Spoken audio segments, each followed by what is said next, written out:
Response ಬರ್ತಾರೆ ಎಲ್ಲ ಕಡೆ. ನಮ್ಮನ್ನ ಹೀಗೆ ಸಪೋರ್ಟ್ ಮಾಡಿ, ಅದು ಅಲ್ಲದೆ ನನಗೆ ಕನ್ನಡಕ್ಕೆ ವಾಪಸ್ ಬರ್ಬೇಕಾದ್ರೆ ನಾನು ಒಂದು ಒಳ್ಳೆ ಸಬ್ಜೆಕ್ಟ್ ಜೊತೆಗೆ ಬಂದಿದ್ದೀನಿ. ಎಲ್ಲ ಹೆಣ್ಮಕ್ಳಿಗೂ ತುಂಬ ಕನೆಕ್ಟ್ ಆಗುತ್ತೆ. ಇವತ್ತಿನ ಹೆಣ್ಮಕ್ಳನ್ನ ನಾನು ರೆಪ್ರೆಸೆಂಟ್ ಮಾಡ್ತಾ ಇದ್ದೀನಿ ಅಂತಲೇ ಹೇಳ್ಬೋದು ಈ ಮೂವಿಲಿ. ಸೊ ಇದಾದಷ್ಟು ನಿಮ್ಗೆ ಏನನ್ಸುತ್ತೆ ಅದನ್ನು ನೀವು ಎಲ್ಲರಿಗೂ ಹೇಳಿದ್ರೆ ಜನ ಥಿಯೇಟರಿಗೆ ಬಂದು ನೋಡ್ತಾರೆ, ಸಪೋರ್ಟ್ ಮಾಡ್ತಾರೆ. ಯಾಕಂದರೆ ಒಳ್ಳೆ ಕಂಟೆಂಟ್ ಮೂವಿ, ಕನ್ನಡದಲ್ಲಿ ಒಂದು ಹೊಸ ಪ್ರಯತ್ನ ಅಂತಲೇ ಹೇಳ್ಬೋದು ಅನಿಸುತ್ತೆ. ಯಾಕಂದರೆ ಸ್ಟೋರಿ ಟೆಲ್ಲಿಂಗ್ ಆಗಿರ್ಬೋದು, ಆಮೇಲೆ ಇವತ್ತಿನ ಸಂಬಂಧಗಳು ಏನಾಗಿದೆ ಸೊಸೈಟಿಲಿ ಅನ್ನೋದನ್ನು ನೀವು ಚೆನ್ನಾಗಿ ನೋಡ್ಬೋದು ಇದರಲ್ಲಿ ಅಂತ ಅನ್ಕೊತೀನಿ. ಹೆಣ್ಮಕ್ಳಿಗಂತೂ ತುಂಬಾ ಕನೆಕ್ಟ್ ಆಗಿದೆ, ತುಂಬಾ ರಿವ್ಯೂಸ್ ಬರ್ತಾ ಇದೆ. ನೀವು ಹೊರಗಡೆ ಹೋಗಿ ಒಳ್ಳೆ ರಿವ್ಯೂಸ್ನ ಕೊಟ್ಟು 4 ಜನಕ್ಕೆ ಒಳ್ಳೇದು ಹೇಳಿದ್ರೆ ಖಂಡಿತವಾಗ್ಲೂ ಒಳ್ಳೆ ಕಂಟೆಂಟ್ ಮೂವಿನ ನೋಡ್ತಾರೆ, ಸಪೋರ್ಟ್ ಮಾಡ್ತಾರೆ. ಓಕೆ, ಇಲ್ಲ ಸರ್, ಕನ್ನಡದಲ್ಲಿ ಇದ್ರ ಮುಂಚೆ ನಾನು ಮಾಡಿದ್ದೆ. ನಾನು ಆಕ್ಟೋಪಸ್, ಒಂದು ರೊಮ್ಯಾಂಟಿಕ್ ಕ್ರೈಮ್ ಕತೆ, ಪ್ರೇಮ ಪಲ್ಲಕ್ಕಿ ಅಂತ ಅಂದು. ಬಟ್ ಅದಾದ ನಂತರ ತಮಿಳು ಮತ್ತೆ ಮಲಯಾಳಮು ಮಾಡ್ತಾ ಇದ್ದೆ. ಇವಾಗ ಒಂದು ಒಳ್ಳೆ ಕತೆ ಜೊತೆಗೆ ವಾಪಸ್ ಬಂದಿದ್ದೀನಿ. ಹೌದಾ? Thank you. ಏನು ಖಂಡಿತ. ಇವಾಗ ಈ ಮೂವಿ ನೋಡಿದ ನಂತರ ಎಲ್ಲರೂ ಮಂಗಳ ಅಂತಿದ್ದಾರೆ. ನಾನು ಮೂಲತಃ ಮಲ್ನಾಡು ಹುಡುಗಿ, ಕನ್ನಡದ ಹುಡುಗಿನೇ, ಅಶ್ವಿನಿ ಚಂದ್ರಶೇಖರ್ ಅಂತ ಹೇಳಿ ನನ್ನ ಹೆಸರು. ಅದೇ ಪಾತ್ರದಲ್ಲಿ ಎಷ್ಟು ಎಲ್ಲರೂ ಅದನ್ನ ಅಕ್ಸೆಪ್ಟ್ ಮಾಡ್ಕೊಂಡಿದ್ದಾರೆ ಅಂತಂದ್ರೆ ಇವಾಗ ನೋಡಿದವ್ರು ಎಲ್ಲರೂ ಇವಾಗ ಕಂಪ್ಯೂಟರ್ ಮಂಗಳ ಅಂತಾನೆ ಅಂತಿದ್ದಾರೆ. ಹೇಳಿ. ನಾನು ಮಂಗಳೂರಲ್ಲ, ನನ್ನ ತಂದೆ ತೀರ್ಥಹಳ್ಳಿ ಅವರು. ನಾನು ಶಿವಮೊಗ್ಗದ ಹುಡುಗಿ, ಮಲ್ನಾಡು ಹುಡುಗಿ. ಹಾಗಾಗಿ ಇವತ್ತು ಮಲ್ನಾಡು ಕತೆ ಹಂತರದಲ್ಲೇ ನಾನು ಕಾಣಿಸ್ಕೊತಾ ಇದ್ದೀನಿ.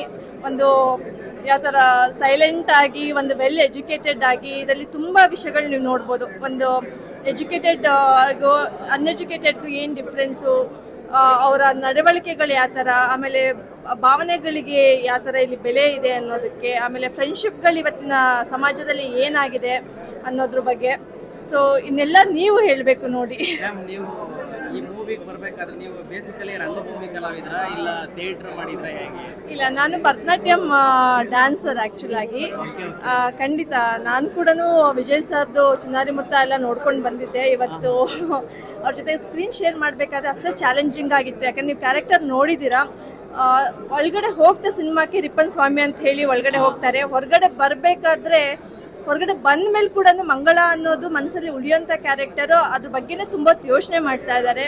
ಆಮೇಲೆ ಸೊಸೈಟಿಲಿ ಇವತ್ತು ಹೇಳ್ಕೊಳಕ್ಕಾಗದೇ ಇರೋ ಎಷ್ಟೋ ಭಾವನೆಗಳನ್ನ ನಮ್ಮ ಡೈರೆಕ್ಟರು ತುಂಬ ಚೆನ್ನಾಗಿ ಕಿಶೋರ್ ಸರ್ ತೆರೆ ಮೇಲೆ ತೋರಿಸಿದ್ದಾರೆ ಅಂತಾನೆ ನಾನು ಅನ್ಕೊಂತೀನಿ. ಈ ಸಿನಿಮಾ ಫಾರೆಸ್ಟ್ ಲೊಕೇಶನ್ ಅಲ್ಲಿ ಆಲ್ಮೋಸ್ಟ್ ಇದೆ. ಸೊ ಆ ಲೊಕೇಶನ್ ಅಲ್ಲಿ ನಿಮಗೆ ಶೂಟ್ ಆಗುವಾಗ ನಿಮಗೆ ಎಕ್ಸ್ಪೀರಿಯನ್ಸ್ ಯಾವ ತರ ಇತ್ತು? ನಿಮ್ಗೆ ಕಷ್ಟ ಅನಿಸ್ತಾ? ಯಾವ ತರ ಇತ್ತು? ಖಂಡಿತ ನಾನು ಸ್ವತಃ ಮಲೆನಾಡು ಹುಡುಗಿನೇ, ನನಗೇನು ಅಷ್ಟು ಅನಿಸಿಲ್ಲ. ಬಟ್ ಆದರೆ ಶೂಟಿಂಗ್ ಆಗಬೇಕಾದ್ರೆ ನಾವು ಮಾಡಿ ಸೀಸನ್ ಆಗಿತ್ತು ಅಕ್ಟೋಬರ್ ಟೈಮಲ್ಲೆಲ್ಲ. ಯಾಕಂದರೆ ನಮ್ಮಲ್ಲಿ ಇಂಬ್ಳ ಅನ್ನೋದು ಜಾಸ್ತಿ. ಸೊ ಅದೆಲ್ಲ ತುಂಬ ಜನಕ್ಕೆ ಸೆಟ್ಟಲ್ಲಿ ಇದಾಗಿದೆ. ಆಮೇಲೆ ಹೆಂಗೆ ನಾವು ಪ್ರೆಡಿಕ್ಟೇ ಮಾಡೋಕ್ಕಾಗ್ತಿರ್ಲಿಲ್ಲ. ಸಣ್ಣದಾಗಿ ಮಳೆ ಬರೋದು, ಆಮೇಲೆ ಇಬ್ಬನಿ. ನಾನು ತುಂಬ ಎಂಜಾಯ್ ಮಾಡಿದೆ. ಬಟ್ ಶೂಟಿಂಗ್ ಹಾಗಾಗಿ ಸ್ವಲ್ಪ ಡಿಲೇನೂ ಆಗಿದೆ. ಖಂಡಿತವಾಗ್ಲೂ. ನೀವು ಭರತನಾಟ್ಯ ಮಾಡಿದೀನಿ ಅಂತೆಲ್ಲ ಹೇಳಿದ್ರಿ, ಆದ್ರೆ ಥಿಯೇಟರ್ ಮಾಡಿಲ್ಲ, ನಾನು ರಂಗಭೂಮಿನೂ ಅಲ್ಲ ಅಂತ ಹೇಳಿದ್ರಿ. ಕ್ಯಾಮ್ರಾ ಫೇಸ್ ಮಾಡಬೇಕಾದ್ರೆ ನಿಮ್ಮ ಅನುಭವ ಹೇಗಿತ್ತು? ಸರ್, ಈಗ ನಾನು ಭರತನಾಟ್ಯಂ ಡ್ಯಾನ್ಸರ್ ಆದ್ರೂ ಸ್ಟೇಜ್ ಪರ್ಫಾರ್ಮೆನ್ಸ್ ಎಲ್ಲದೂ ಮಾಡ್ತಾ ಇದ್ದೆ. ಆಮೇಲೆ ರಂಗಭೂಮಿಲಿ ನಾನು ಅಷ್ಟರ ಮಟ್ಟಿಗೆ ವರ್ಕ್ ಮಾಡಲಿಲ್ಲ. ಬಟ್ ಅವ್ರ ಜೊತೆ ಅಭಿನಯ ಮಾಡಿದ್ದೀನಿ ನಾನು ಖಂಡಿತವಾಗ್ಲೂ. ಹೌದು, ಒಂದಷ್ಟು ಚಿಕ್ಕ ನಾಟಕಗಳು ಮಾಡಿದ್ರ? ಹೌದು ಹೌದು ಹೌದು ಹೌದು ಖಂಡಿತವಾಗ್ಲೂ. ಬೇಸಿಕಲಿ ನಾನು ಅಬ್ಸರ್ವ್ ಮಾಡಿದಂಗೆ ನಿಮ್ಮ ಫೇಸ್ ಎಕ್ಸ್ಪ್ರೆಷನ್ ಅಲ್ಟಿಮೇಟ್ ಆಗಿತ್ತು. ಹೌದಾ? ಸಿನಿಮಾದಲ್ಲಿ ಯಾಕೆಂದ್ರೆ ನೀವು ಭರತನಾಟ್ಯ ಕಲಾವಿದರು ಅಂತ ನೀವೇ ಹೇಳಿದ್ರಿ. ಸೊ ಆಬ್ವಿಯಸ್ಲಿ ಭರತನಾಟ್ಯ ಕಲ್ತವರು ಎಕ್ಸ್ಪ್ರೆಷನ್ ಚೆನ್ನಾಗೇ ಕೊಟ್ಟಿರ್ತಾರೆ. ಚೆನ್ನಾಗಿ ಕ್ಲೈಮ್ಯಾಕ್ಸ್ ಸೀನ್ ಬರೋವರೆಗೂ ನಿಮ್ಮ ಪಾತ್ರದ ವೇರಿಯೇಷನ್ ಇದೆ, ಎಲ್ಲಿ ಬಿಟ್ಕೊಡಲ್ಲ. ಯಾವ ರೀತಿಯಲ್ಲಿ ಇರುತ್ತೆ ನಿಮ್ದು ಕ್ಲೈಮ್ಯಾಕ್ಸ್ ಸೀನ್ ಬಂದಾಗ ಚೇಂಜ್ ಓವರ್ ಇದೆಯಲ್ಲ, ಅದು ಸಖತ್ತಾಗುತ್ತೆ. ಹೌದು, ತುಂಬ ಥ್ಯಾಂಕ್ಸ್ ಸರ್. ಅದೇ ನನಗೆ ಆ್ಯಕ್ಚುಲಾಗಿ ಇದೊಂದು ಬೋಲ್ಡ್ ಪಾತ್ರನೇ ಹೇಳ್ಬೋದು. ಯಾಕಂದರೆ ಜನ ಯಾವ ಥರ ಅದನ್ನು ಅಕ್ಸೆಪ್ಟ್ ಮಾಡ್ಕೊತಾರೆ ಅನ್ನೋದು ಒಂದು ಚಿಕ್ಕದಿತ್ತು ನನಗೆ. ಯಾಕಂದರೆ ಇದು ಅವರವರ ಭಾವಕ್ಕೆ ತಕ್ಕಂತೆ ಅವರು ಯಾವ ಆ್ಯಂಗಲಲ್ಲಿ ನೋಡ್ತಾರೆ. ಯಾಕಂದರೆ ನೀವು ಒಂಥರ ನೋಡ್ಬೋದು, ಇನ್ನೊಬ್ರು ಇನ್ನೊಂದು ಥರ ನೋಡ್ಬೋದು.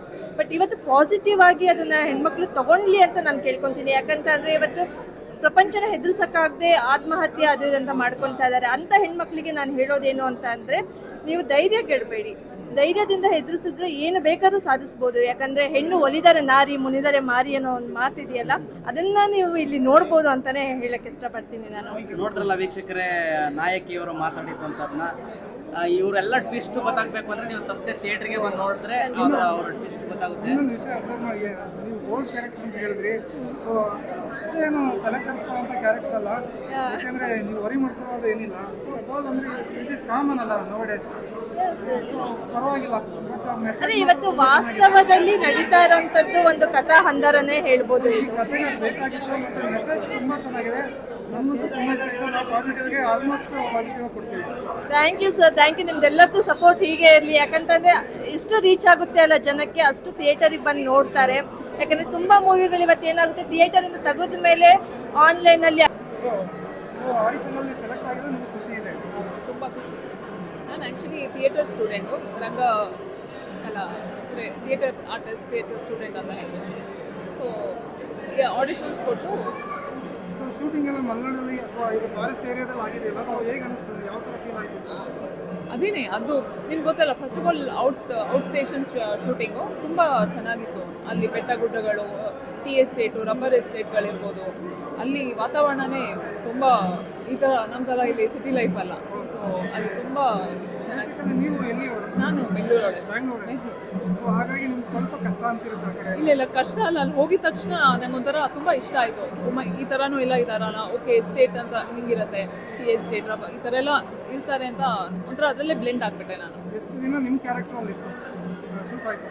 ಶೂಟ್ ಆಗಿದ್ದು ನಂದೊಂದು 25 ದಿನ ಅಂತ. ಸೆಟ್ಲ್ ಆಗಿದ್ರಿ. ಅಂದರೆ ಅದೊಂದು 2-3 ಶೆಡ್ಯೂಲಲ್ಲಿ ಮಾಡೋದು, ಆ ಥರ ಮಾಡೋದು. ಸೊ ಹಾಗಾಗಿ ನಿಮಗೇನು ಇದಾಗಲಿಲ್ಲ, ಕಷ್ಟ ಅಂತ ಅನಿಸ್ತು? ಕಷ್ಟ ಅಂತ ತುಂಬ ಇಷ್ಟಪಟ್ಟು ಮಾಡಿದೆ. ಹಿಂದೆ ಈ ಥರದ ಪಾತ್ರ ಮಾಡಿದ್ರ ನೀವು? ಇಲ್ಲ ಇಲ್ಲ, ಇದು ನಂದು ಫಸ್ಟ್ ಮೂವಿ ಸರ್. ಫಸ್ಟ್ ಅದ್ಭುತವಾಗಿ ಕ್ಯಾರೆಕ್ಟರ್ ಮಾಡಿದ್ರೆ ಪೊಲೀಸ್ ಆಫೀಸರ್, ದಕ್ಷ ಪೊಲೀಸ್ ಆಫೀಸರ್ ಅಂತ ಏನಿರಬೇಕು? ಈಗ ನ್ಯೂಸಲ್ಲಿ ನಾವೇನು ಮೇಲಲ್ಲಿ ನೋಡ್ತೀವಿ, ಫೀಮೇಲ್ ಪೊಲೀಸ್ ಆಫೀಸರ್ ಯಾವ ಥರ ಇರಬೇಕು, ಅದರದ್ದು 100% ಜಸ್ಟಿಫಿಕೇಶನ್ ಮಾಡಿದೆ ಅಂತ ನಾನು ಹೇಳ್ತೀನಿ. ಅಷ್ಟು ಅದಕ್ಕಿಂತ ಇನ್ನೇನು ಕಾಂಪ್ಲಿಮೆಂಟ್ ಬೇಕು ಹೇಳಿ. ಅದೇ ಎಲ್ಲರೂ ಅದೇ ಈಗ ನೋಡ್ತಾ ಇದ್ರಲ್ಲ, ಟೀಮ್ನ ಪ್ಲೀಸ್ ಸಪೋರ್ಟ್ ಮಾಡಿ, ಕನ್ನಡ ಮೂವೀಸ್ನ ಬಂದು ನೋಡಿ. ಅಷ್ಟು ಅದಕ್ಕಿಂತ ಇನ್ನೇನು ಕಾಂಪ್ಲಿಮೆಂಟ್ ಬೇಕು ಹೇಳಿ. ಅದೇ ಎಲ್ಲರೂ ಅದೇ ಈಗ ನೋಡ್ತಾ ಇದ್ರಲ್ಲ, ಟೀಮ್ನ ಪ್ಲೀಸ್ ಸಪೋರ್ಟ್ ಮಾಡಿ, ಕನ್ನಡ ಮೂವೀಸ್ನ ಬಂದು ನೋಡಿ.